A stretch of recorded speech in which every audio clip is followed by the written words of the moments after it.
Sindhu Bhairavi new promo சிந்து வந்து ரொம்பவே feel பண்ணிக்கிட்டு இருக்காங்க. அன்னபூரணி இருந்துட்டு சிந்து அப்படி ஒரு தப்பு பண்ணியிருக்க மாட்டான்னு சொல்லிட்டு சிந்துவை நம்புறாங்க.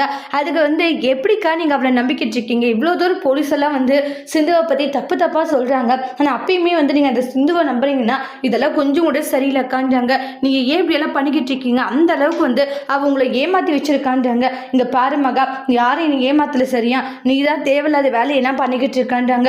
நீ நினைக்கிற மாதிரி எல்லாம் ஒன்றுமே இல்லை சிந்து. அவள் ரொம்ப நல்லவ. பல முறை நான் சொல்கிறேன். ஆனால் அது ஏன் உனக்கு புரியவே மாட்டேங்குதுன்னா எனக்கு ஒன்றுமே புரிய மாட்டேங்குது.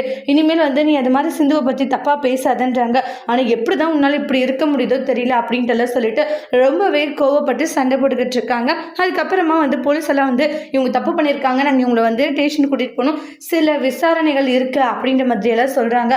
அது கேட்ட உடனே பார்த்தீங்கன்னா என்ன முடிவு எடுக்கிறதுனே தெரியல. அவங்களுக்கு பயங்கர கன்ஃபியூஷன் இருக்குது. இல்லை நான் அனுப்ப மாட்டேன் அப்படின்ற மாதிரியெல்லாம் வந்து பயங்கரமாக ஆர்கியூமெண்ட் பண்ணிக்கிட்டு இருக்காங்க. அன்னபூரணி ஏன்னா சிந்து எந்த ஒரு தப்பு பண்ணலன்னு அவ்வளோ தூரம் சொல்கிறோம். இல்லை அப்படியே நீங்கள் இப்படி பண்ணிக்கிட்டு இருக்கீங்க, சிந்துவை விடுங்க. இங்கே பாருங்க மேடம், எங்களுடைய வேலையை நீங்கள் கரெக்டாக செய்ய விடுங்க. அதனால வந்து இப்படியெல்லாம் பிரச்சனை பண்ணிட்டு இருந்தீங்க, அப்புறம் நடக்கிறதே வேறு அப்படின்ட்டு எல்லாமும் சொல்லிக்கிட்டு இருக்காங்க. உங்களை சேர்த்து நாங்கள் அரெஸ்ட் பண்ண வேண்டியதாக இருக்குன்றாங்க. அதை கேட்டு அன்னபூரணி ஷாக் ஆகுறாங்க.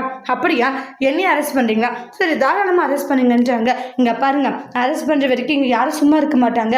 என்ன நினச்சிட்டுங்க சிவா, என்ன பேசிட்டு இருக்காங்க பெரியம்மா? அவங்களுடைய வேலையை நீங்கள் செய்ய விடுங்க. செய்ய விடலைன்னா அவங்களுடைய ஆக்ஷன் என்னவோ அதை பண்ணுவாங்கன்ற மாதிரி சொல்கிறாங்க. சிவா அப்படி சொன்னதுமே அவங்க பெரியம்மா ஷாக் ஆகுறாங்க. அதோட இந்த ப்ரெமோவை முடிச்சிருக்காங்க. இனி வரக்கூடிய எபிசோடில் இந்த மாதிரி ஒரு ட்விஸ்ட் வரப்போகுதுன்ட்டு வெயிட் பண்ணி பார்க்கலாம். தேங்க்யூ.